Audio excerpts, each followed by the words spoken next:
Jaya Radha Gopinath Radha Gopinath Radhe.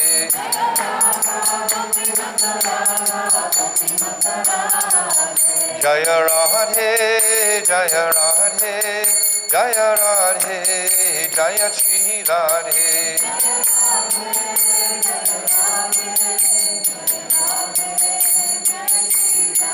O Jaya Vrishabhanu Nandini Radhe Radhe Vrishabhanu Nandini Radhe Radhe.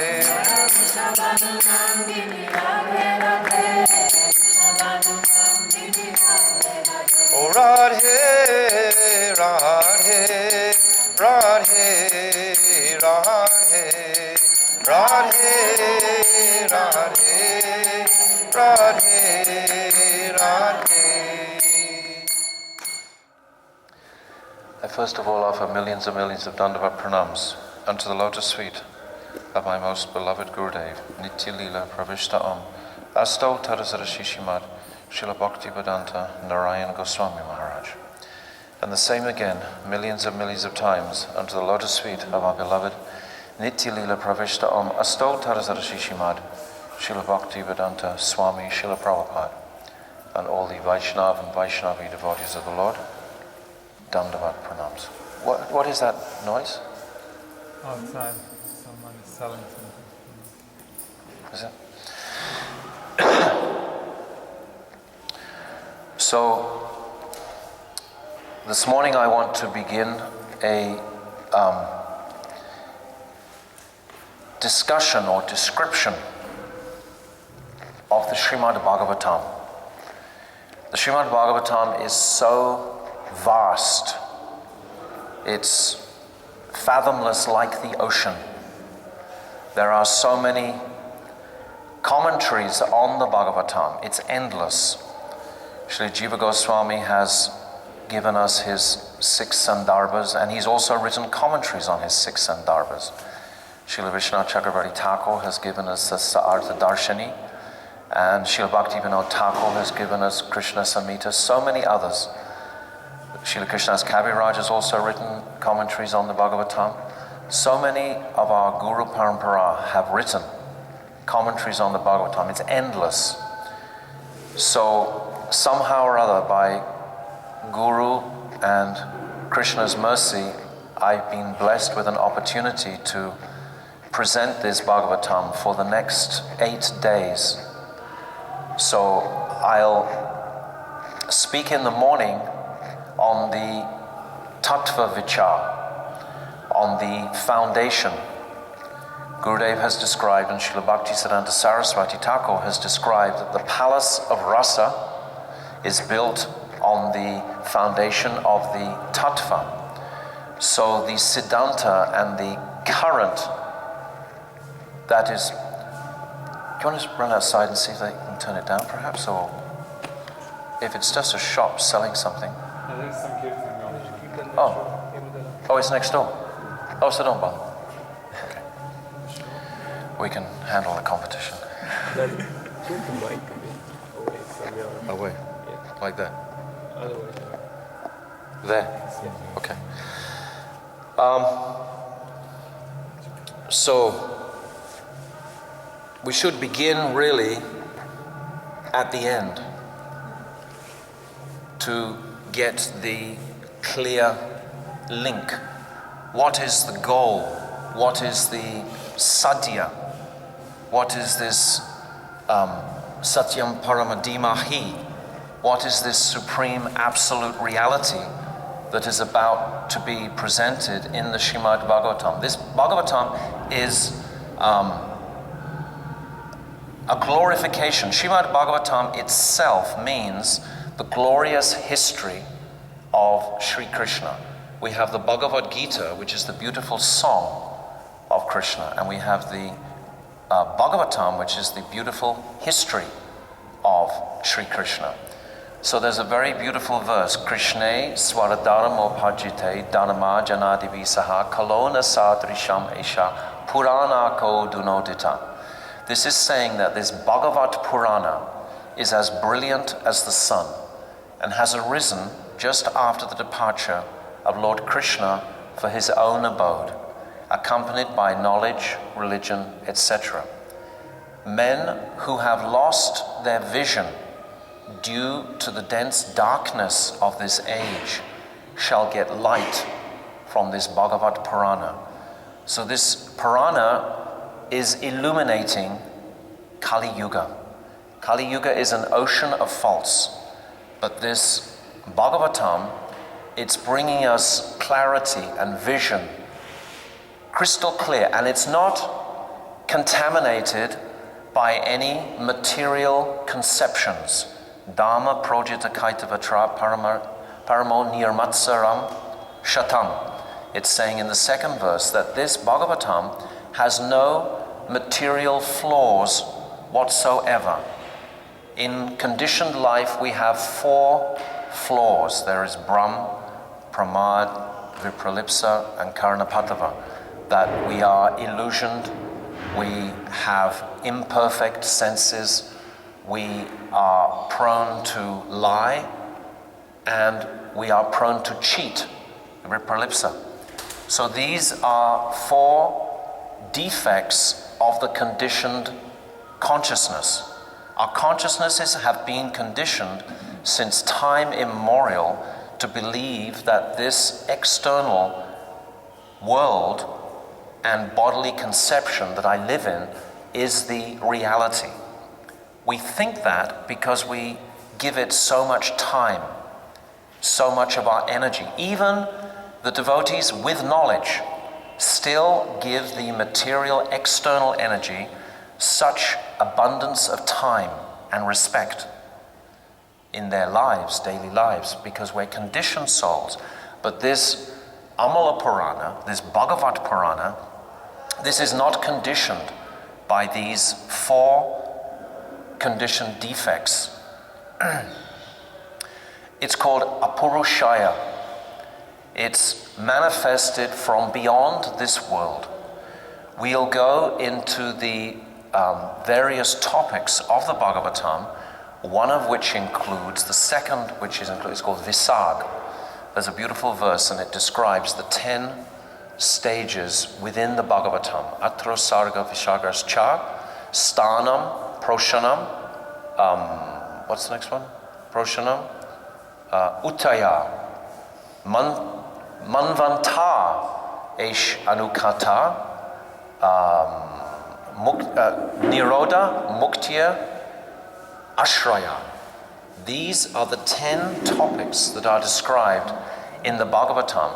So this second topic, Vishagas, this is describing how Lord Brahma received the sound vibration, the Shabda Brahman, from Sri Krishna directly, clearly describing the truths that constitute this material world and our connection, our sambandha with that spiritual reality.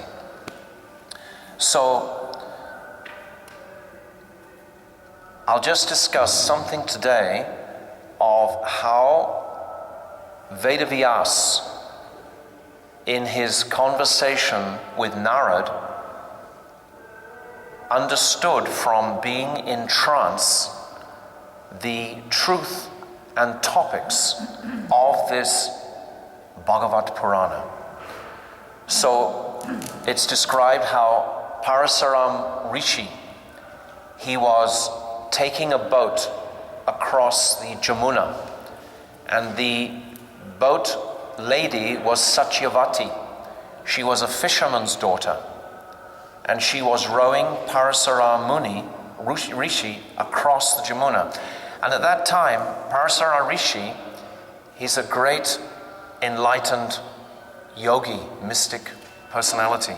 He knew that the time was totally perfect for Satyavati to conceive of the most brilliant son.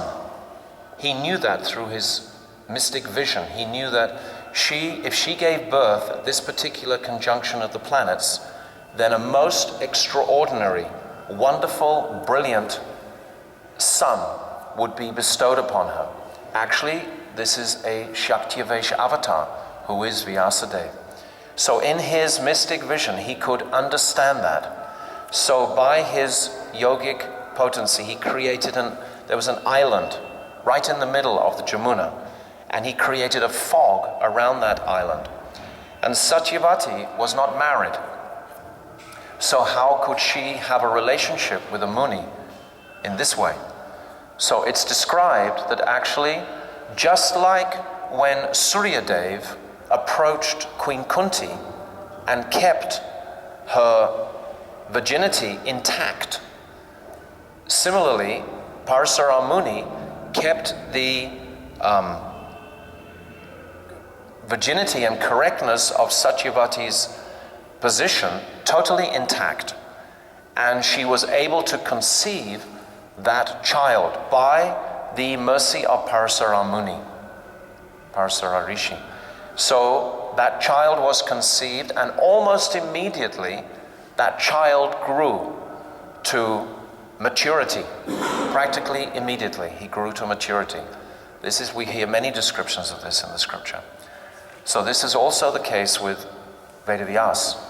So when he manifested, he saw his mother and he circumambulated her, and he said, now I will take your leave and I will go to Badrik Ashram in the Himalaya, and if ever you have need for me or assistance from me, you simply think of me and I will immediately come before you. So in this way, Vedavyas took his birth from the womb of Satyavati, the fisherman's daughter, and his father is Parasara Rishi. So then Vedavyas in the Himalaya, in Samya Prashya Ashram on the banks of the Saraswati River, he had composed, and first of all he divided the one Veda, the Rig Veda. He divided that into four: the Samra Veda, the Yagya Veda, and the Atara Veda. He divided these into four, and he gave them to his four disciples to properly illuminate these four Vedas. And then he wrote the 18 Puranas and the Upapuranas and the Itihasyas, and he also wrote the Mahabharata for those of less intelligence and those ladies, it's described, in Kali Yuga, who could not access the depth of the other Vedic scriptures. So he had done an enormous amount of work, but still he was not satisfied. He'd also written the Brahma Sutras. He'd composed so many scriptures, but he was not satisfied. So this morning I want to read something from the translations in the Bhagavatam itself that describe his despondency, that describe Vedavyas's despondency. He's sitting in Samya Prashya in the Himalaya, and he has this huge amount of literature that he's composed, but he's not satisfied. The reason he's not satisfied is actually because most of the literature that he composed and wrote and presented is of the nature of karma kand or gyan kand. This means that if we perform activities, there will be a certain result for it. So this is encouraging the populace to perform specific activities so there will be a definite result for it. And then he also composed the Gyan Kand section within the Puranas of delineating what is impersonal Brahman and what is the personal aspect of Krishna. But he did not describe deeply the qualities of Sri Krishna. He described, practically speaking, everything else in existence except that. Therefore, he was experiencing this tremendous despondency. It's like us. If we study and study and study, but we don't connect with what we call bhav, if we don't connect with a deeper mood of worship and adoration of that supreme personality, Sri Krishna. Even more than that, if we don't connect with his associates, in particular Sri Radha. If we don't connect here with Sri Radha, then everything is rather vacant. It's somewhat dry. Knowledge and gyan may be there, but without the rasa, or without bhav, without a mood, without this mood of submission to Sri Radha, how can our journey be accomplished? How can it possibly be completed? What is the nature of the journey we are all on? Is to develop our intimacy with Sri Krishna. That intimacy will only manifest through service to Sri Radha. So, only by the divine guidance of Sri Chaitanya Mahaprabhu can we actually understand who is Sri Radha. This Bhagavatam was actually spoken to Parikshit Maharaj in Hastinapur 5,000 years ago. And Shukadeva Goswami, he spoke this Bhagavatam. At that time, Gauranga Mahaprabhu had not advented. And the greatest scholars of the Bhagavatam, those personalities who constitute our four sampradayas, this is Ramanuja, Madhvacharya, Vishnu Swami, and Nimbaditya, they are all the acharyas of our sampradayas. And also Sridhar Swami, he's the great commentator of the Bhagavatam. They were all prior to Chaitanya Mahaprabhu. So how could they have complete validation and understanding of what is the nature of the Bhagavatam without the mercy of Mahaprabhu? So it's described that all of these personalities actually had darshan of Sri Chaitanya Mahaprabhu. If we read the Navadvip Mahatmya by Srila Bhaktivedanta Thakur, he talks about the darshan of Ramanuja Acharya, having darshan of Chaitanya Mahaprabhu before he advented. We read about Madhvacharya also having darshan of Mahaprabhu. All of the acharyas had darshan of Mahaprabhu. Sridhar Swami also, because without the mercy of Mahaprabhu, none of the truths can be clearly understood.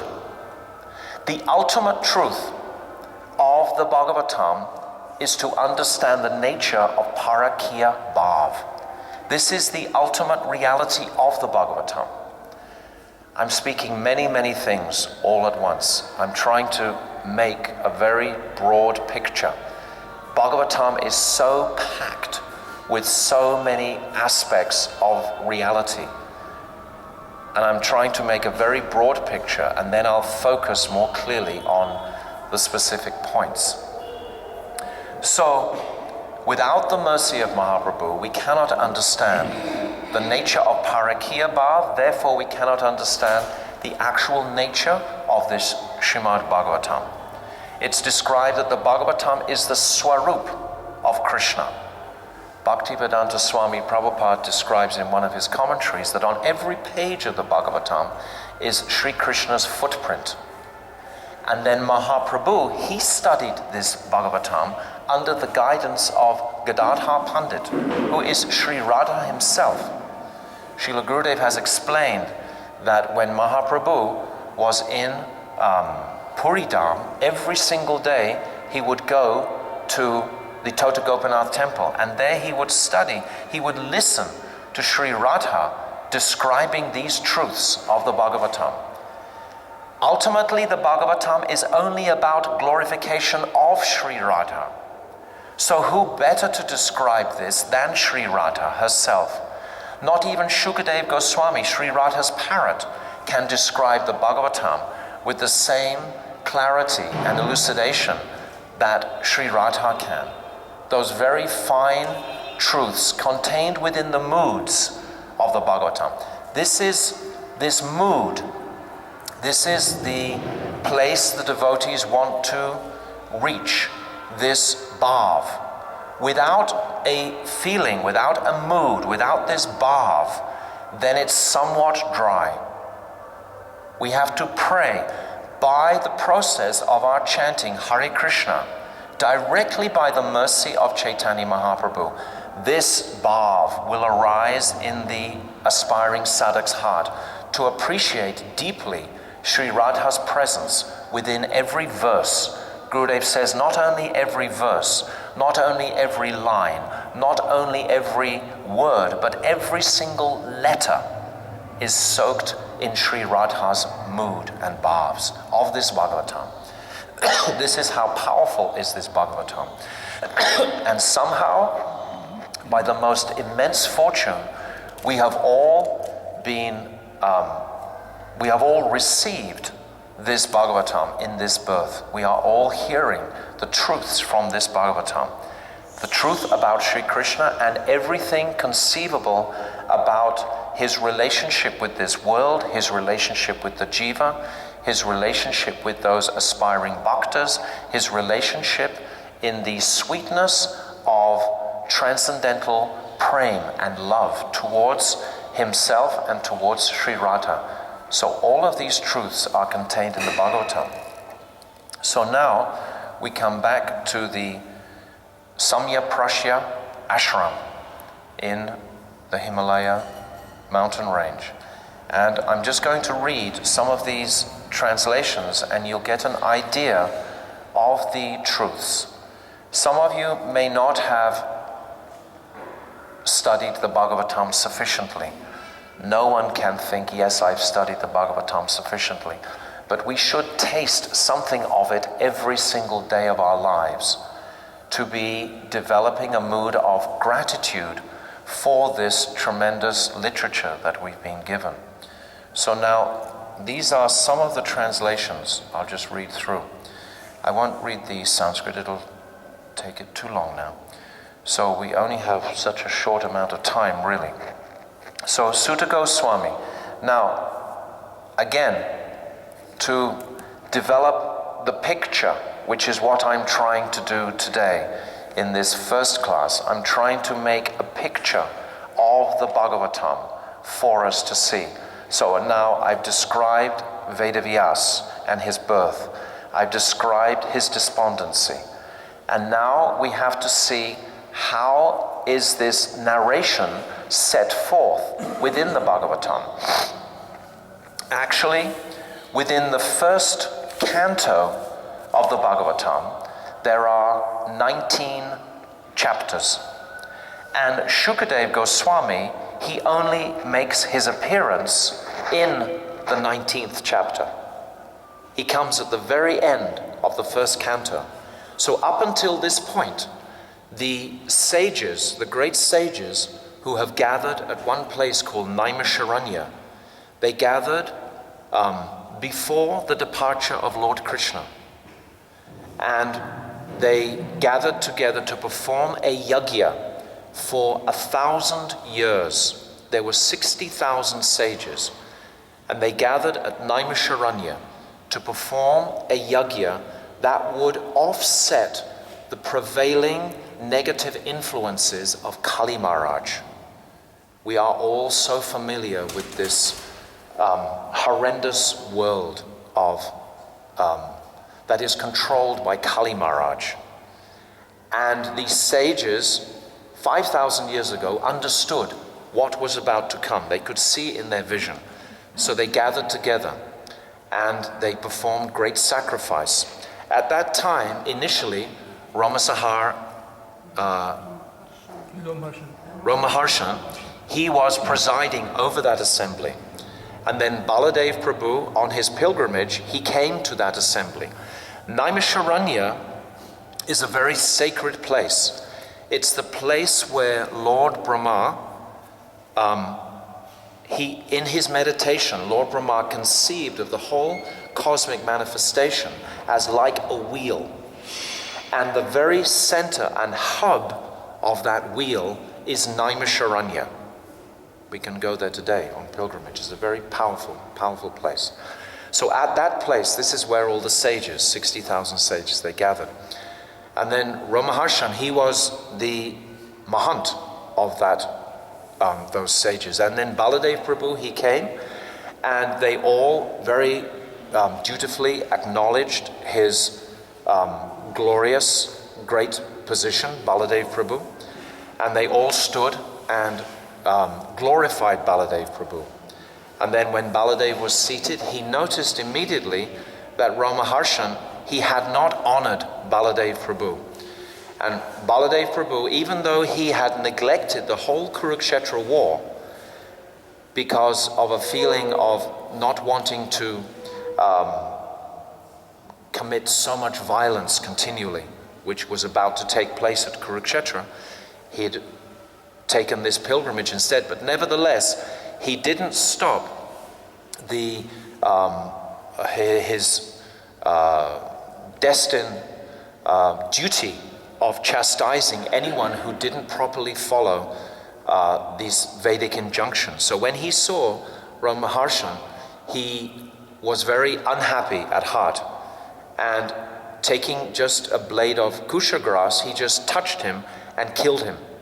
And all the sages became frantic. Oh, what have you done? Why has this happened? They became very disturbed to see this negative influence on their yajna, and they prayed to him to please rectify this situation. And Baladev Prabhu at that time, he said, well, if you want, I can bring actually Ramaharshan back to life, but this is not the best option. Better we install his son.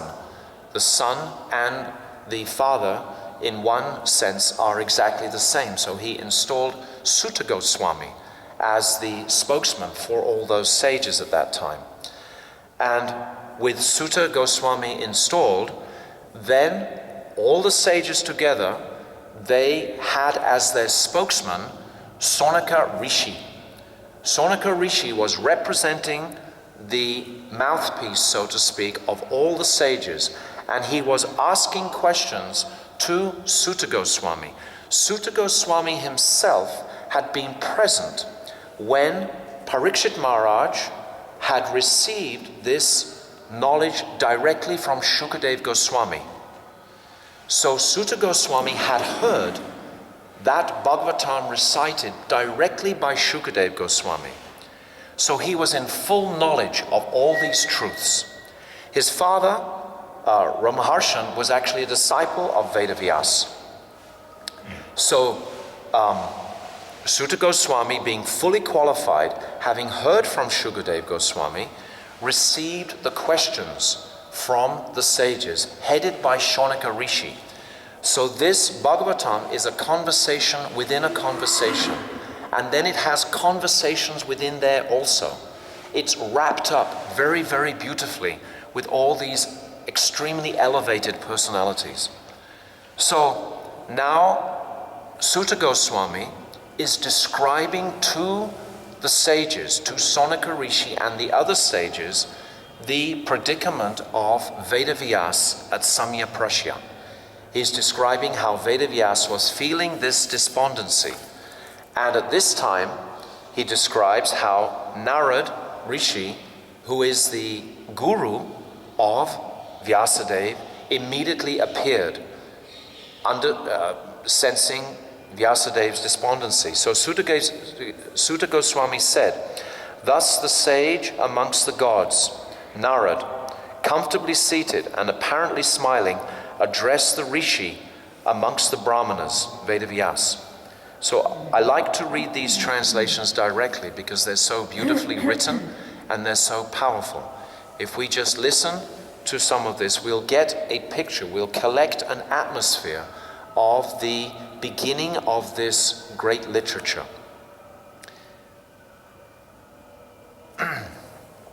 Addressing Vyasadeva, the son of Parashara, Narada inquired, are you satisfied by identifying with the body or the mind as objects of self-realization?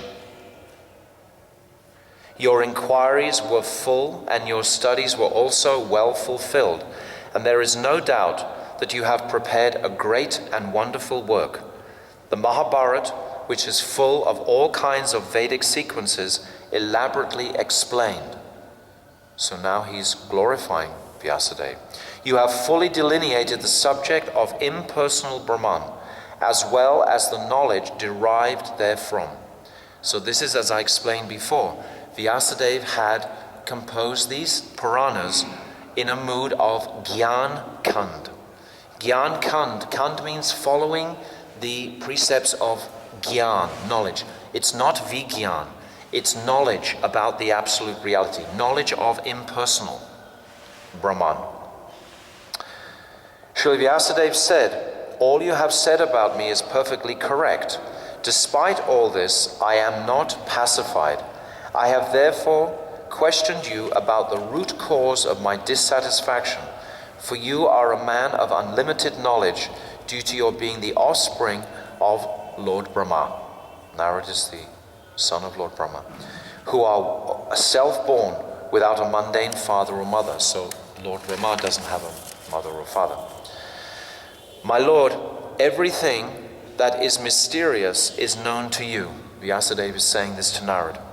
Because you worship the creator and destroyer of the material world and the maintainer of the spiritual world, the original personality of Godhead, who is transcendental to the three modes of material nature. Like the sun, your goodness can travel everywhere in the three worlds, and like the air, you can penetrate the internal region of everyone. As such, you are as good as the all-pervasive supersoul. Please, therefore, find out the deficiency in me, despite my being absorbed in transcendence under disciplinary regulations and vows. So Vyasadeva is feeling this despondency. Why? Because he has not described Sri Krishna. This is why. If in our lives we practice so much Gyan ourselves, actually I understood that when Srila Gurudev left us a couple of years ago, physically, his physical presence departed, then for some period, personally, I was taking shelter of the scripture very deeply as I could.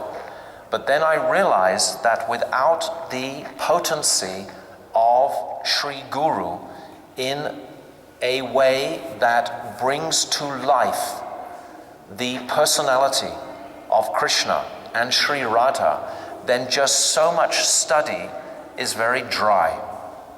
It has no sweetness to it. We are always hungry for the juice. We must have the juice. As I described just before, the devotee has to hunt, where is the bhav? Where is the mood of my affection and attraction to Sri Radha and Sri Krishna? This is what I'm hungry for. I'm not hungry just for detailed knowledge or information. This, after some period, it may gratify the senses and the intellect, but it doesn't gratify the heart. We want to satisfy that place, that heart's desire. Similarly, Vyasadeva was in this mood. He had presented so much Gyan. Actually, Gyan is like so many signposts. If you meet a Gyani, he'll tell you all the directions of how to get to the goal. But the Gyani himself doesn't actually go to the goal. He just knows all the signposts and the way to go there, but he doesn't actually walk there. So the devotee, the sadhak, he wants to reach the goal personally. We are empowered, all of us, by Sri Nam. In this age, at this time, Sri Nam is empowering our vision, our hearts, our energy in every respect towards a successful conclusion to this path we are on. Actually, this path has no conclusion, in a sense that it's forever evolving. It's forever getting larger and larger and larger. It's forever growing. This dynamic of our loving relationship in service to Sri Radha is only expanding. It's not something that you can say, oh yes, now I've reached enlightenment, now I've reached the goal, etc. It's a continuous evolution of consciousness, ever expanding. So, to stay in that heart place, in that bhav place, under the direction and empowerment of Sri Nam and Sri Guru is our life's hope and desire, that we always remain there. So here we have the initial example of Vyasadeva, that this connection wasn't resonating sufficiently. So Guru had to manifest there. Narad, he manifests in front of Vyasadeva, and he explains, as we'll see, what was the cause for his despondency. Narad is saying, but you have not actually broadcast the sublime and spotless glories of the personality of Godhead. That philosophy which does not satisfy the transcendental senses of the Lord is considered worthless. We, by nature, are Jivera Surupoi Krishnera Nityadas. This is our nature. Our essential spiritual nature is service to the Lord. Service, as we've said so many times, is the symptom of love and affection. This service. So this is our very nature. So, unless we are connecting to that direct service, then our natures cannot feel satisfied.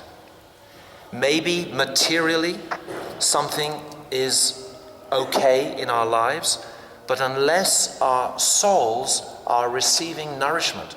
There's a beautiful verse in the 2nd chapter of the Bhagavatam. It says, Savai pumsam paro dharma yato bhakti adhoiksaje ahoitiki apratihata yeyatma suprasidati. That to satisfy suprasidati, the Atma. One, what is the method to satisfy the Atma? This is a question by the sages, and it's been responded to by Sutta Goswami. He says, Savai Pumsam, that the value for all humanity, Pumsam, is to render bhakti to Adhoiksaje, the Supreme Lord. This is the path for all humanity. We are all jivas. We are all jivatma. We are all embodied souls within this material, mayic body. And the nature of that spirit, that soul, is simply to render service. And when we are performing that, then we're satisfied. So Narad is saying, because you haven't glorified Krishna, which is the nature of the soul, how can you be satisfied? Although, great sage, you have very broadly described the 4 principles beginning with religious performance, you have not described the glories of the Supreme Lord Vasudeva.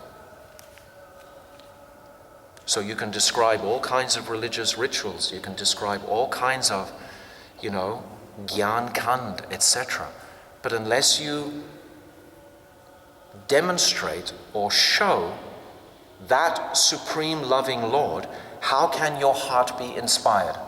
Just like every single Kartik we come, and in so many previous years, Srila Gurudev wants to enliven and wake up our spiritual identities. So what does he do? He gives us this Damodar Ashtakam. He describes the beautiful, playful, sweet pastimes of the personality of Godhead in the child form, breaking that yogurt pot. This Damodar Ashtakam completely gives us a total picture of Braj. It takes us right into that personal place of Sri Krishna. When we hear these pastimes, our Atma, our soul, becomes enlivened. It becomes awake. When we're hearing directly of the sweet pastimes and characteristics of the Lord. And we see in this Damodar Astakam how Srila Gurudev, he physically, practically, is giving us Krishna right in front of us. He's giving us a sanskar of that spiritual reality by his descriptions of that lovable person being bound by his mother and all the truths that constitute that pastime. So this impression, just by hearing the glories of the living reality of Sri Krishna, Krishna is not something that is just in pages or anything. The reason why we are all sitting here and continuing for so many years to practice this path, even though there are so many difficulties and many times the mind, it wants to again, involve itself in material activities, but nevertheless we remain. Why? Because the soul is becoming satisfied with a connection to that reality of Krishna's personal presence in his descriptions in Sri Vrindavan. When Krishna is described in the Vaikuntha planets, it's a different mood. It's a different mood completely. But when we are allowed to go into that world of Braj, that world of Goloka Vrindavan, then in that world, the soul becomes so much enlivened and so much awakened. We're sitting here in Vrindavan, we're practicing our various sadhan bhajans every day. And if we're remembering Sri Jamuna Devi, we're remembering Sri Vrinda Devi, we're remembering Giriraj Govardhan, we're remembering the glories of Sri Vrindavan, where Sri Krishna and Sri Radha themselves have walked and enacted these pastimes, then the heart feels great happiness and great jubilation at just remembering those. So Srimad Bhagavatam, if it's not focused on that goal, then what is its value? So the entire Srimad Bhagavatam is building through the first 9 cantos to that Prayojan Tattva of the sweet pastimes of Radha and Krishna in Vrindavan. The personal aspect of Krishna. So then Narad goes on. Those words which do not describe the glories of the Lord, who alone can sanctify the atmosphere of the whole universe, are considered by saintly persons to be like unto a place of pilgrimage for crows, since the all-perfect persons are inhabitants of the transcendental abode. They do not derive any pleasure there. This Bhagavatam is not going to cheat us. The real us, the real soul, it's going to nourish our real selves. This is the nature of this Bhagavatam. I already said this, Dhamma Projita Kaitavatra Parama Nirmat Saranam Satam.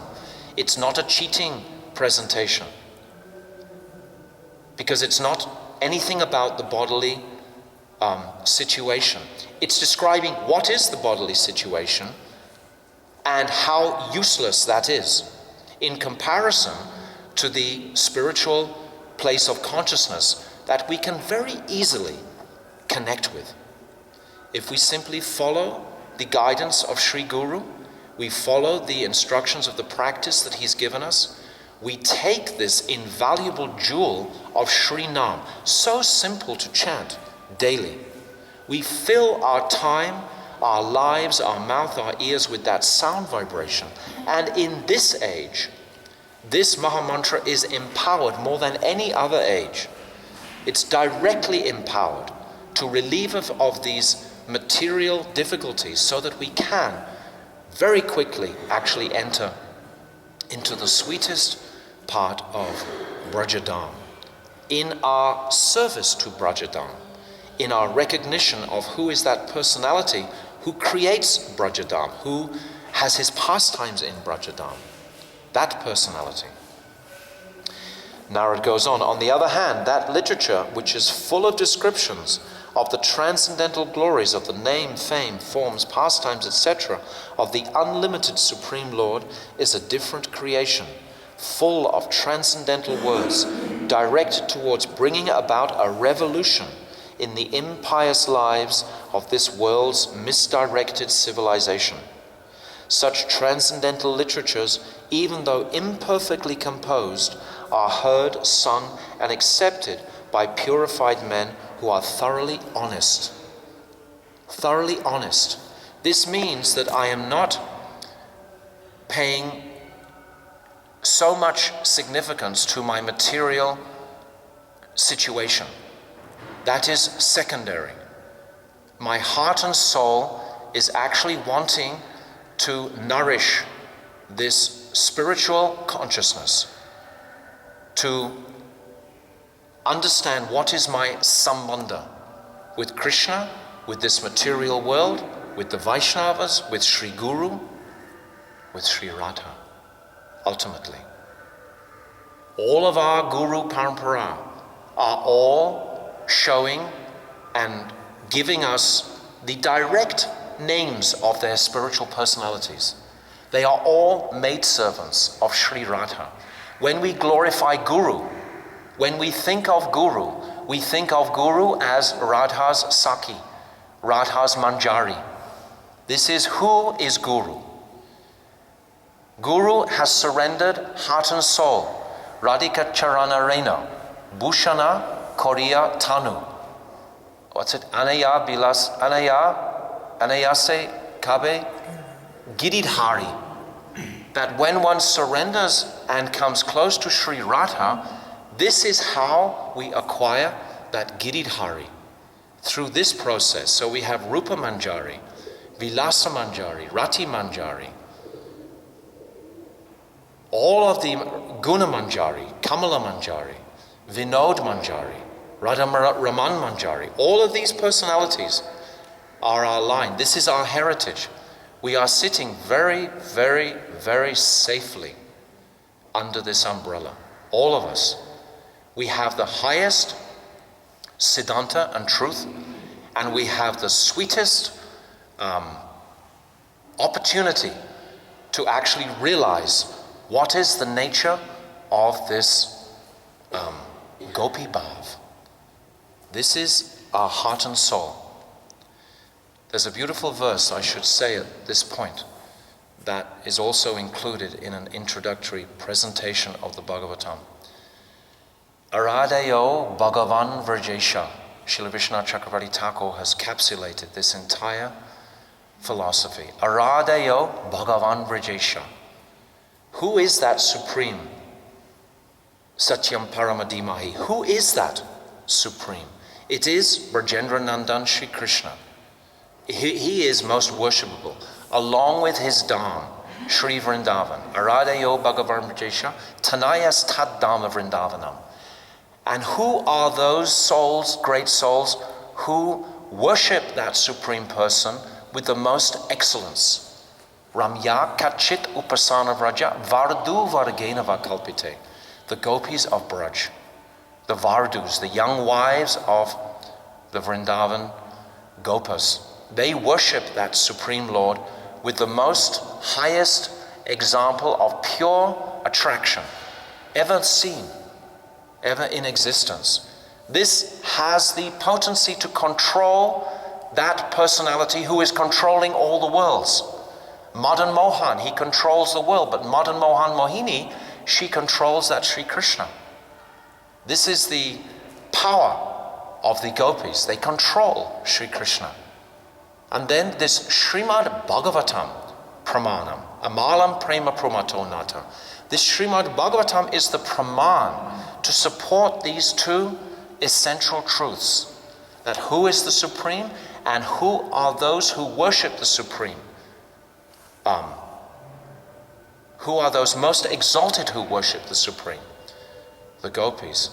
And then Sri Chaitanya Mahaprabhu Mata Idam Tatradaro Naparaha.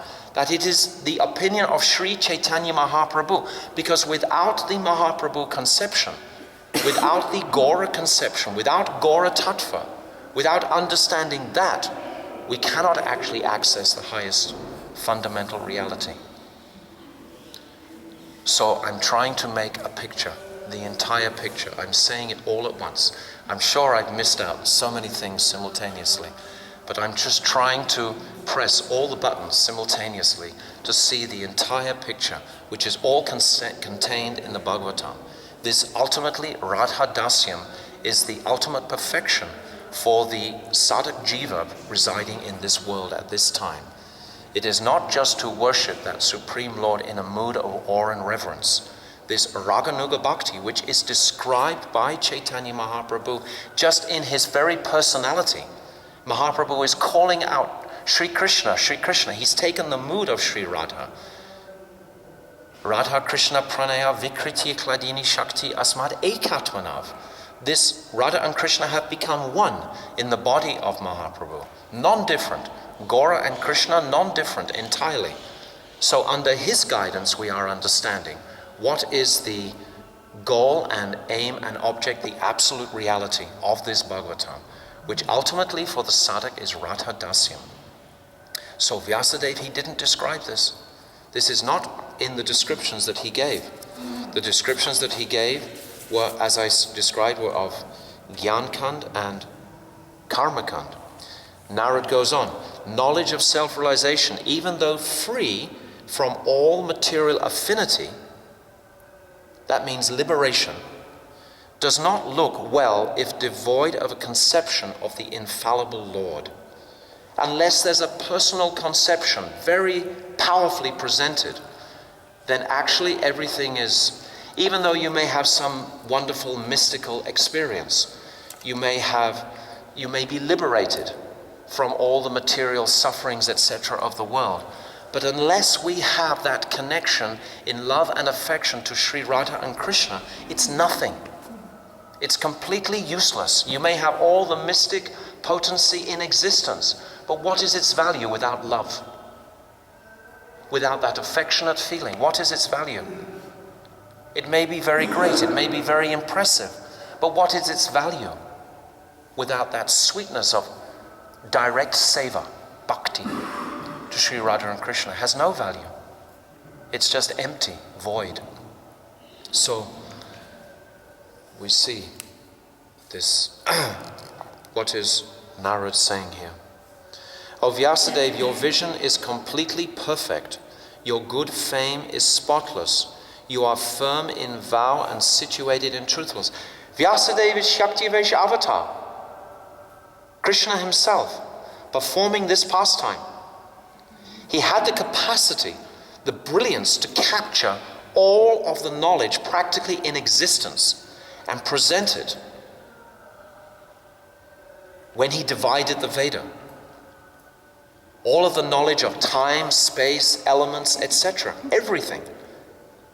But without the loving conception, without the sweet conception, it's void. So we can take many lessons from this in our own lives. Don't just try and assimilate knowledge. There's a wealth of knowledge. Don't go and sit in your room and just immerse yourself in trying to, retain so much information. Look for the bhav. Look for the heart of what is the essence of our existence. It is seva. Krishna seva vasana. This is the essence of our existence. To perform that seva. And then to who? We'll discuss that more closely, but understanding Sri Radha. The people in general are naturally inclined to enjoy, and you have encouraged them in that way in the name of religion. Understand the history. When we were in the body of Mahavishnu, Srila Bhaktisiddhanta Saraswati describes we were in something of a Shantaras, something impersonal. In that condition, in that Tatashta condition, I didn't want to go up and I didn't want to come down. I was just sitting like a stone. That was the condition I was in the spiritual world as a jiva before I came into this world. That was my condition. I am eternally a spiritual being. I was in a spiritual place. That spiritual place is called within the body of Mahavishnu. I was not in Vaikuntha. I was not in Goloka Vrindavan. I was the third type of jiva manifested by Baladev Prabhu, coming through the Purusha avatars into the body of Mahavishnu. This is where I have manifested from. And in that condition, in the body of Mahavishnu, I was in somewhat of an impersonal mentality. This was my condition. Previously, I had a very large sanskar of being in an impersonal place. So it's not so easy for me to actually purify that and accept the personal aspect. This is our battle in the conditioned state. We're constantly trying to strengthen our faith in the reality of the personality of Sri Krishna. When we first hear about the personality, it's like a bomb goes off. We've never considered that.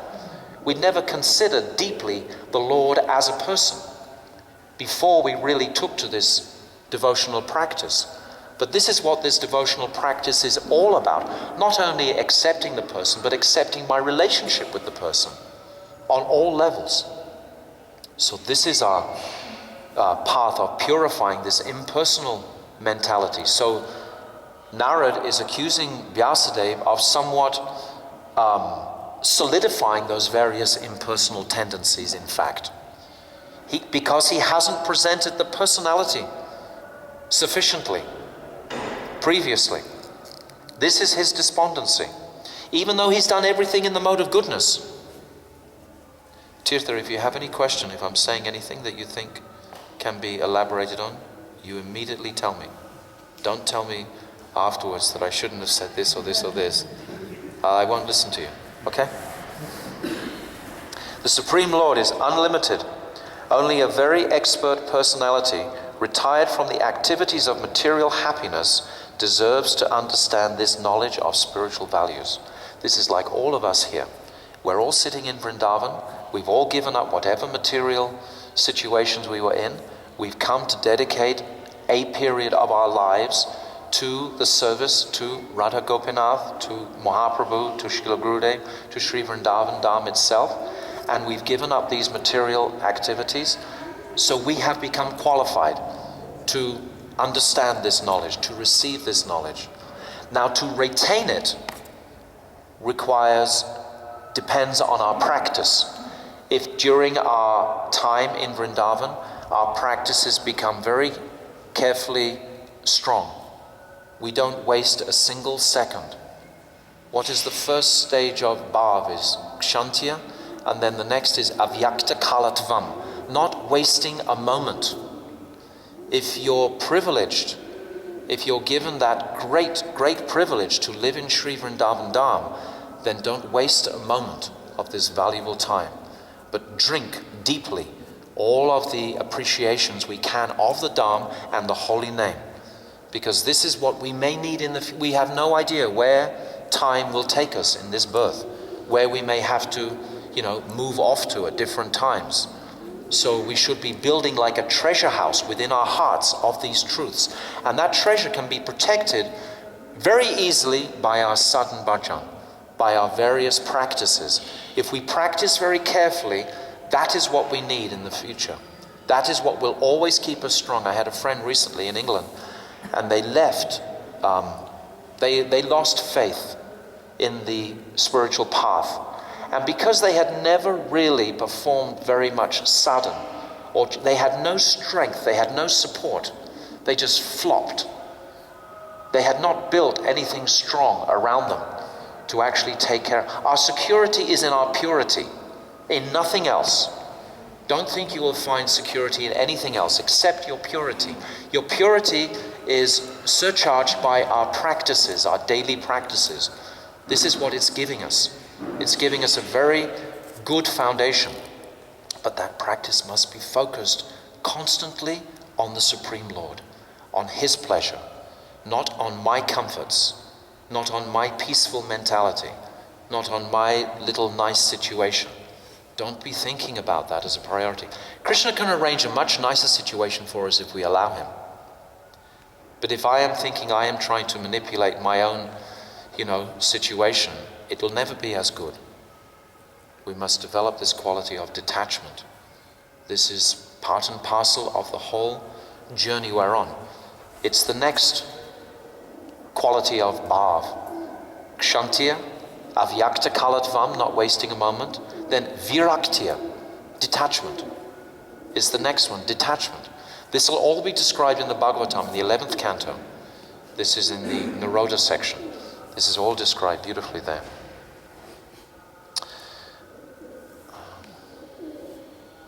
One who has forsaken his material occupations to engage in the devotional service to the Lord may sometimes fall down while in an immature stage. There is no danger of his being unsuccessful. This is exactly what I've just said.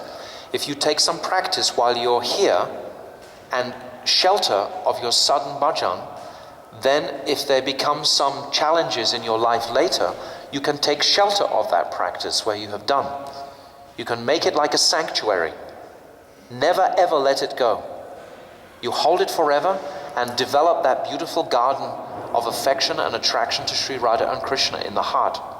Do it now. When we chant in Vrindavan, it's considered thousands of times more beneficial than chanting anywhere else.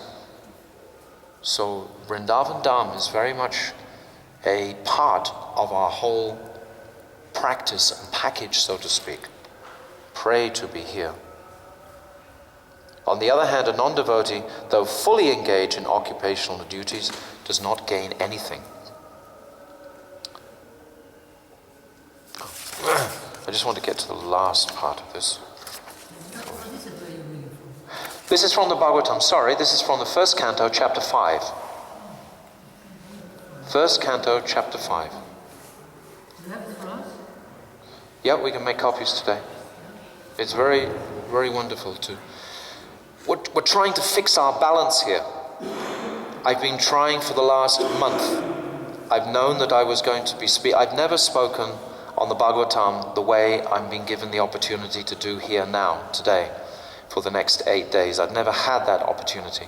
Just like when I was fortunate to be able to do the Shikshastakam last year, I'd never had a group for 2 weeks, the same people, to be able to sort of go through a topic properly from beginning to end. So similarly, I've got 8 days and I want to progress through the Bhagavatam in all its different stages. Of course, I'm not going to cover a fraction of it, but at least we can develop a picture of it. We can get some moods of it, and gradually over the rest of our lifetimes we can start to piece these various parts together. I've been hearing this for 35 years, and many of us even longer, and it has always brought the greatest joy to my heart, and to try and create more and more of that understanding, the heart of it. The heart I've already explained, Radha Dasyam, because without knowing the sadhya, how can we proceed? How can the sadhana be effective if we don't know the goal? So, right at the end of here,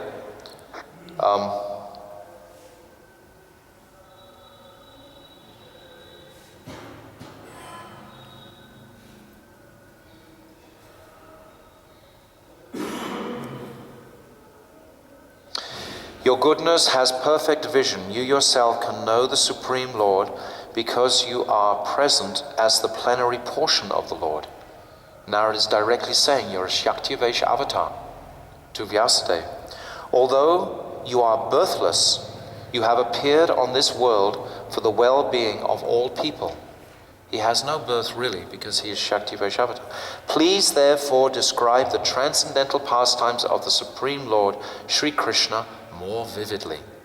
So this is the direction that Narad, in the capacity of guru, is instructing to his disciple Vedavyas. And then what happens is that Vedavyas sees in trance, in samadhi. This whole Bhagavatam is not any just writing. It's a bhasya in samadhi. It's written in samadhi. Vyasadeva, he sees this in samadhi.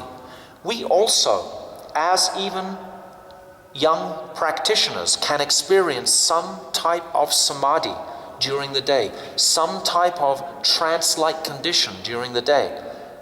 Don't doubt these things. Don't think everything is so high.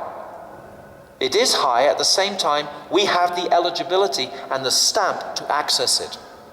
We have the most amazing personality, Srila Bhaktivedanta Narayan Goswami Maharaj. He is touching the lives of all of us. He is giving us permission to access this world if we desire it sufficiently. Greed is the quality that is needed.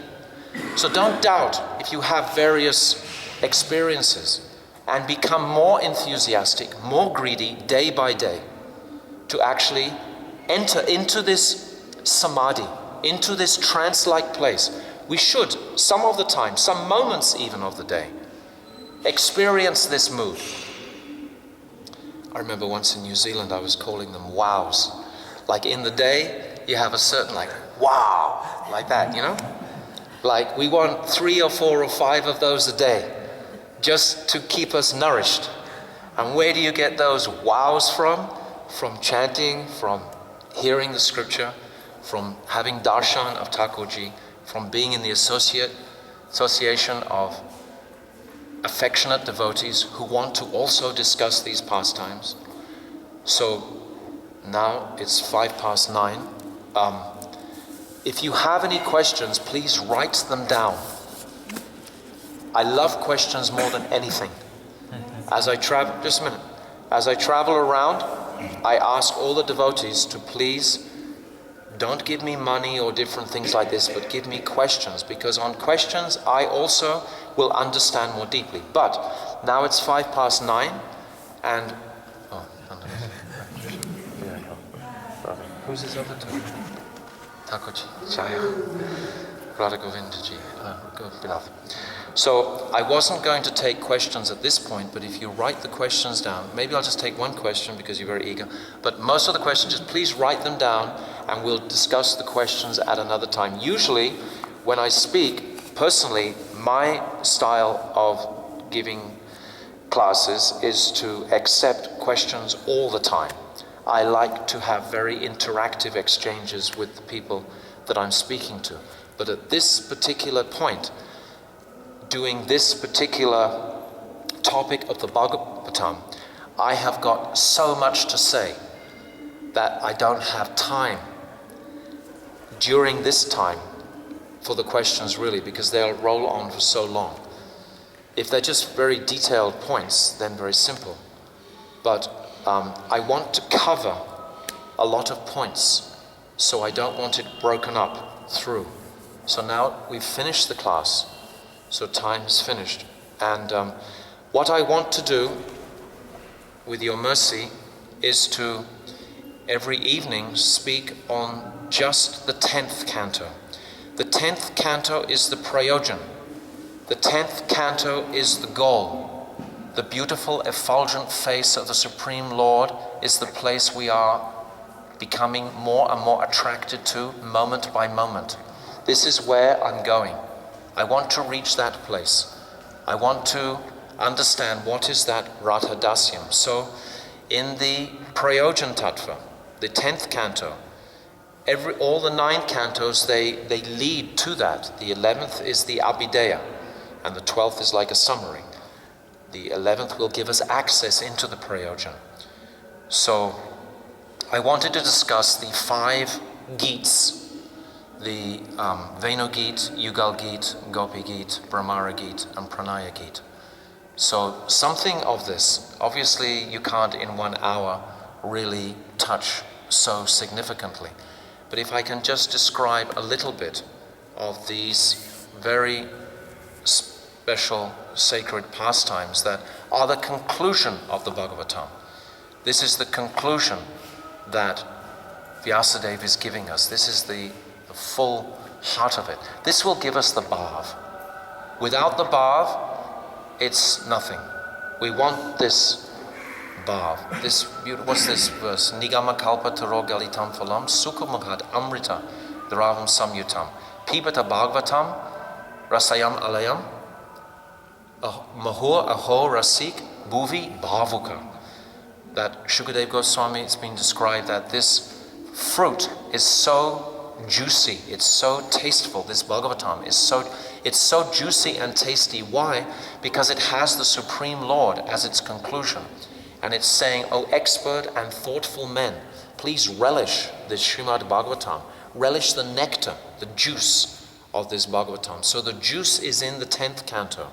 And it's applicable to all of the cantos. It's all there within the cantos.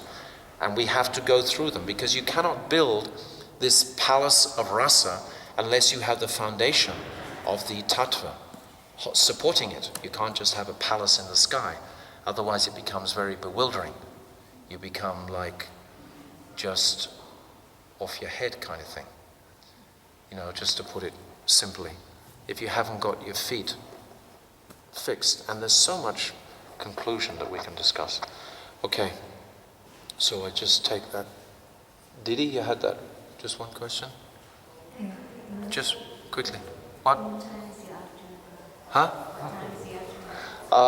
We'll have a kirtan at 5. We'll start at 5:30 and finish at 6:30. It's only an hour. I think, they have Bhagavat Saptahas. I've never done a Bhagavat Saptaha. I want to do one day. But I think in Bhagavat Saptahas you go for 4 or 5 or 6 hours. Is that right? 3. Really? Really? Well, there's so many other such elevated personalities. Sridhar Maharaj, Madhusudan Maharaj giving classes also. I don't want people to sort of, He speaks at that time. He does. Yes, 5:30. So Sridhar Maharaj is speaking at this time, so how can you juggle it? I mean, this is the time for speaking, You just take your choices of nectar where you want to, what you feel is nourishing for you, and you bhajan. Okay, so if you have questions, please write them down, and we'll discuss them, certainly at some point. But otherwise, I don't want to run over so much. You probably all have different duties and things to attend to. So, thank you very much for attending. It was quite a brief introduction.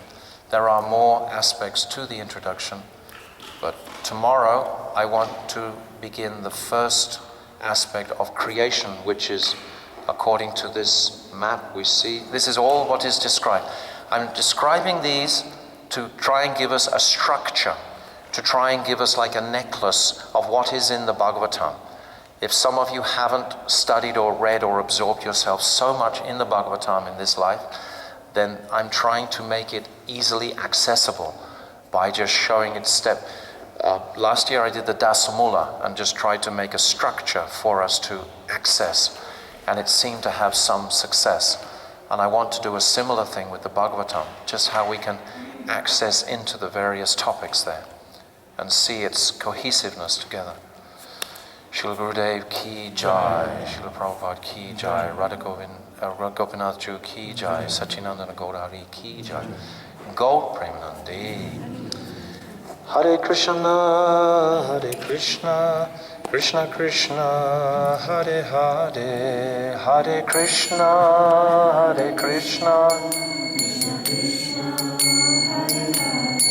O Hare Rama, Rama Rama, Hare Hare. Hare Rama,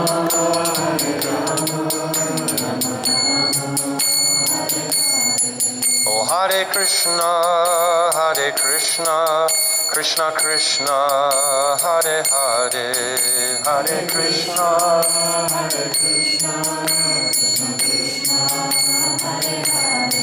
O Hare Rama, Rama Rama, Hare Hare, Hare Rama.